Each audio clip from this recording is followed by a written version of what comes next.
I'm guessing you probably know that the Kinks were so badly behaved on their first tour of America in 1965 that they were banned from the country. What you might not know though, is that actually that ban did them a huge favour, and arguably even saved their career. Let me explain. The Kinks were formed by brothers Ray and Dave Davis and started as a combination of R&B and rock and roll. And by 1964 they had landed a recording contract with Pi Records, and things were looking really promising. Before I go on, elephant in the room, is it Davies or Davis? I get this argument every single time I make a video about the Kinks. I've done extensive research on this, and it turns out that Ray and Dave actually pronounce their surnames differently. Ray says Davis and Dave says Davies. So please, don't even start that in the comments, okay? Now, they began to pick up traction with their third single, a track called You Really Got Me, which is still one of their most popular songs to date. You really got me. You really got me. The in-your-face, punchy guitar sound certainly got them noticed, and it wasn't long before they were embarking on their first tour of the US. However, things weren't great behind the scenes. At this point, the Davis brothers were not getting along well at all. We hated the sight of each other. We would fly into a temper at the slightest provocation. I suppose in a way it was only natural when we spent so much time together. Things went from bad to worse for the band when they played a gig in Cardiff in Wales. Dave and drummer Mick Avery ended up in a fight on stage.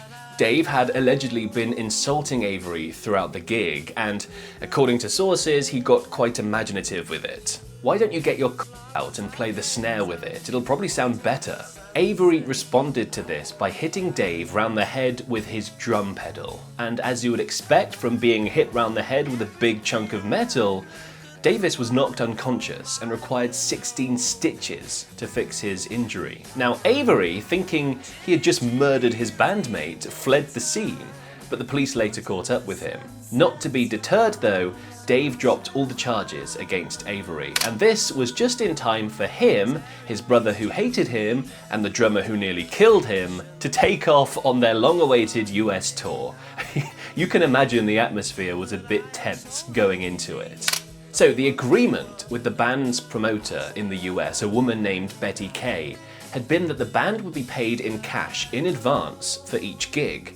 However, poor ticket sales at the start of the tour meant that this wasn't always possible, and the band were frustrated with this and retaliated by not meeting their side of the deal either. Over the span of a few gigs, they caused chaos. Reno didn't get a full show. Sacramento, legend has it, had to sit through a 45-minute version of You Really Got Me. By the time they got to San Francisco, the band were at their wits' end. They threatened to not play at all. Betty Kay, was also at her wits' end as well. She filed a complaint to the American Federation of Musicians, and this was a union that had the power to deny work permits to foreign musicians if they misbehaved or didn't play by the rules. This could well have been the point where the Kinks were officially banned from the US. But they managed to squeeze in one more altercation before returning to the UK. On July 2nd, the band was scheduled to make a TV appearance on Dick Clark's afternoon show in Los Angeles. The band were getting ready backstage when they were approached by a very angry man. This is a very long quote, but I think it's worth reading because it's hilarious. Some guy who said he worked for the TV company walked up and accused us of being late. Then he started making anti-British comments. Things like, just because the Beatles did it, every mop-topped, spotty-faced, limey juvenile thinks he can come over here and make a career for himself. You're just a bunch of commie wimps. When the Russians take over Britain, don't expect us to come over and save you this time. The Kinks, huh? Well, once I file my report on you guys, you'll never work in the USA again. You're gonna find out just how powerful America is, you limey bastard.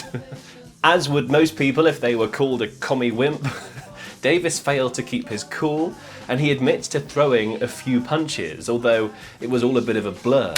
So the Kinks found themselves on the receiving end of a 4-year ban from touring the United States. But just how did this impact their career? And how, in a roundabout way, did it actually help them? Well, Ray is convinced that the ban resulted in them never taking off in the States. In theory, the Kinks should have been really popular there. The British invasion was in full swing, and the Kinks had all the ingredients to benefit from that. They should have been enjoying the success seen by the likes of the Beatles and the Stones and the Who, but the ban meant they never truly had the same impact in the States as they should have done. Ray was sure it actually stunted their career. That ridiculous ban took away the best years of the Kinks' career when the original band was performing at its peak. But I would argue, in some ways, the ban was a blessing in disguise. If the Kinks hadn't been booted out of America throughout the mid to late 60s, maybe they would never have found the sound that made them stick as one of the greatest bands of the era. At this point, bands everywhere were looking to make it big in America. And popular music in America was changing fast as the 70s approached, with hippie movement and flower power replacing rock and roll. So a lot of British bands were changing their sound to keep up with the American appetite. But the Kinks did something different. Instead of soaking in all the influence from the States, Ray Davies, the main songwriter for the group, looked closer to home and wrote about England, because that's all he had to go off. And it really worked. In fact, after returning to the UK, I think it's fair to say the band produced some of their greatest work. Sunny Afternoon is a great example. Similar to Taxman by the Beatles, this song takes on the tax policies of the British government at the time. Nothing American about that. The taxman's taken all my dough and left me in my stately home, blazing on a sunny afternoon. And more homegrown hits followed. Waterloo Sunset, my favourite Kinks song of them all, is so British. And fun fact, the song was originally going to be called Liverpool Sunset, but Ray scrapped the idea after the Beatles released Penny Lane, so he decided he too would make a song about somewhere he was familiar with. Dirty old river, must you keep rolling, flowing into the night. People so busy, make me feel dizzy, taxi lights shine so bright. It's like a love letter to the River Thames and all the significant moments in his life that happened while he was looking over it. The idea of place is so entrenched in that song. I don't think Brooklyn Sunset would have the same ring to it. And take the albums Face to Face and Something Else, completely littered with clever references to everyday British life around Ray. Arguably the highlight of this era was the band's 1968 record The Kinks are the Village Green Preservation Society. On it, Ray fully explored the recurring themes that defined his songwriting. At the time though, the album failed to capture much attention from British audiences, and one of the Kinks' greatest artistic achievements went largely unnoticed. Over time, however, its reputation has grown immensely, and it's now hailed as one of the most significant albums in British music history. You could argue that simply wouldn't have happened if they were still touring the States. Similar, deeply English themes were seen in the follow-up album, Arthur, or the Decline and Fall of the British Empire.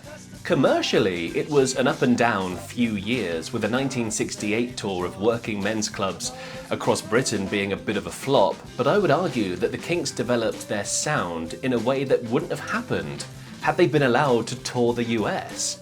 When the ban was finally lifted in 1969, they found it really difficult to find people to buy tickets. There was simply a lack of interest. There was also illness in the band, so the two comeback tours ended up being pretty dire for everyone involved. Ray and Dave's dad, noticing they were touring more, gave Ray some really helpful advice. My dad put his pint down and said, "If you're going to tour so much, you need one thing. A world hit, son. Write another world hit." Then 1970 arrived, and with it, the hit. This was the hit that put them back on America's radar. Lola reached number 9 on the Billboard Hot 100, and the album performed well too. It was considered a true comeback for the band. The album itself was written during those disastrous comeback tours of America, and it was written as a satire about the music industry. Again, Ray was taking inspiration from what was happening immediately around him, that being wrestling with the industry, trying to make the Kinks relevant again.